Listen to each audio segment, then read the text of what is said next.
amigos hispanoamericanos, mis connacionales venezolanos. Este es el cuarto video sobre la labor en la política del doctor Rafael Caldera. Me tomo antes un café, ya no yaracuyano, sino un café excelente, por cierto, de Barinas,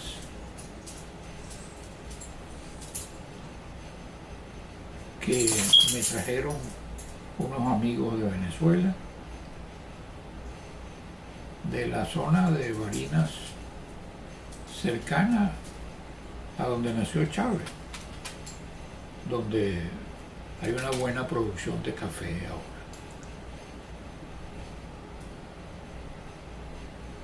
En el gobierno del doctor Caldera y de Convergencia se estableció el llamado chiripero.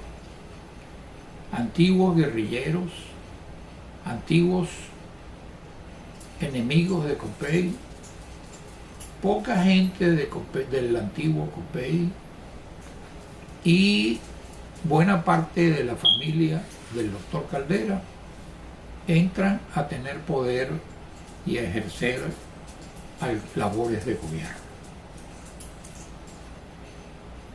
Entre los chistes que circulaban en Caracas, decían que el primer gobierno de Caldera había sido el mejor porque los hijos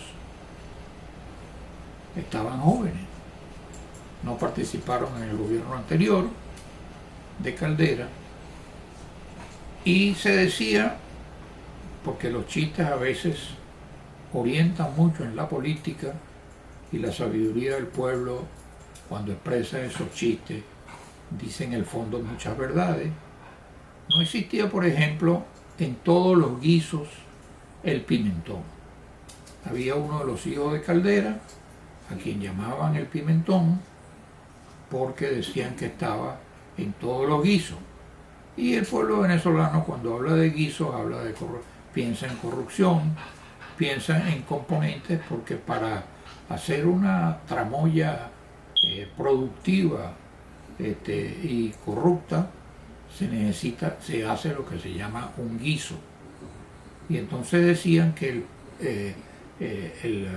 uno de los hijos de Caldera lo llamaban el pimentón porque estaba en todos los guisos. El caso es que la influencia entonces y la importancia de la presencia de los antiguos guerrilleros se destaca porque su ministro de planificación es el famoso guerrillero Teodoro Petkov, que había dado un giro desde luego contra la invasión soviética en Checoslovaquia y había tenido otra postura, pero que había sido un guerrillero legendario que se conoció por el ataque al ferrocarril del Encanto, donde murieron inclusive guardias nacionales. Pero Petkov estaba convertido entonces en un hombre de labor periodística importante y el doctor Caldera consideró conveniente incorporarlo a su gobierno.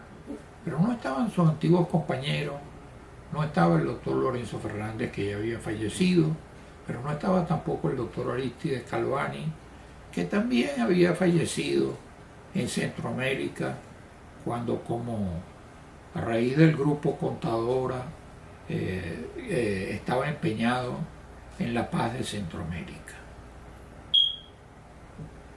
Fue difícil, inclusive, que el doctor Caldera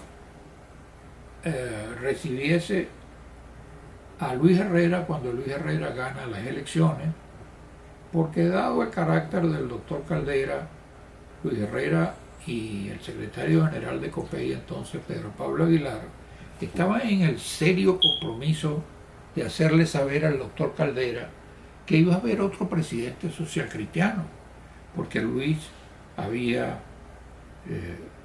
había ganado las elecciones. Y la fórmula del doctor Caldera para reconocer el triunfo de Luis Herrera, su compañero de partido, pues fue sencillamente que dio instrucciones a su mayordomo de que les ofrecieron whisky a los que fueron a ofrecerle la seguridad de que iba a ser el gran doctor, como siempre lo fue de la democracia cristiana. Y entonces, en el momento en que Caldera simplemente se limita a decir que tenía que reconocer el triunfo de Luis Herrera, que era vamos a tomar el whisky para la ocasión, él había ordenado a su mayordomo que le sirviera a todos el whisky presidente. Pero de sus labios no partió la palabra presidente para otra persona social cristiana que no fuera él.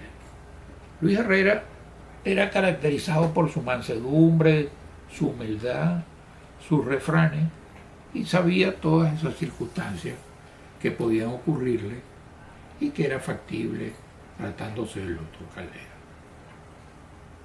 Surge la insurrección del comandante Chávez desde Maracay, el comandante del grupo José Leonardo Chirino de Maracay, que toma un autobús y, coordinado con algunos grupos militares que ya están en Caracas, asaltan el Palacio Presidencial y, de todo modo, el presidente de entonces, Carlos Andrés Pérez, se dirige al país por televisión y sofoca la revuelta de Chávez.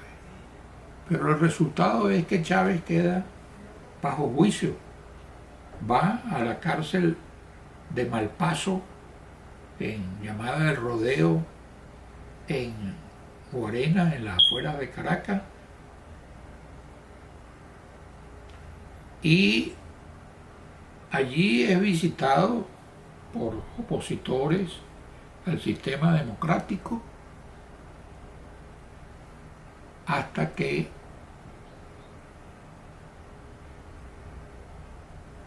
logra participar en las elecciones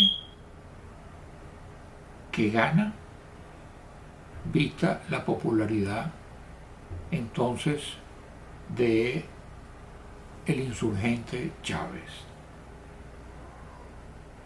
Bañado de esa popularidad, antes de tomar el poder, Chávez parlamenta con Caldera.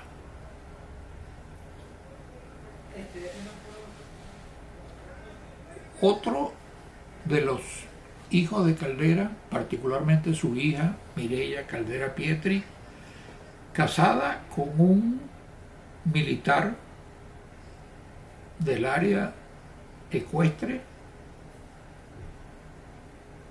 que se decía de él que era como Nicolás Felizola, que salía cuando iba para el matadero con una cantidad de ganado, unas 100 cabezas de ganado, y a lo mejor llevaban al matadero 400 o 500. Se llevaba lo que estaba en el camino. Y ese militar estaba sujeto a un posible procedimiento judicial. Chávez necesitaba también el sobreseimiento judicial, el perdón judicial y, evidentemente, el acuerdo tácito que hubo entonces fue el perdón para Chávez y la orden de sobreseimiento para el comandante yerno del doctor Caldera. En una radio de Caracas preguntaron a un circunstante que pasaba por una plaza qué pensaba de la obra de Caldera y de ese perdón otorgado al Chávez insurgente, y el parroquiano interrogado simplemente se limitó a decir: no es tan culpable el ciego, sino quien les da el garrote. Muchas gracias. Les ruego que si este video ha sido del agrado de ustedes, pónganle el respectivo like, me gusta y además suscríbanse para seguir recibiendo videos similares. Además, manifiéstenme cualquier pregunta que ustedes quieran hacerme para yo darle inmediatamente. Muchas gracias.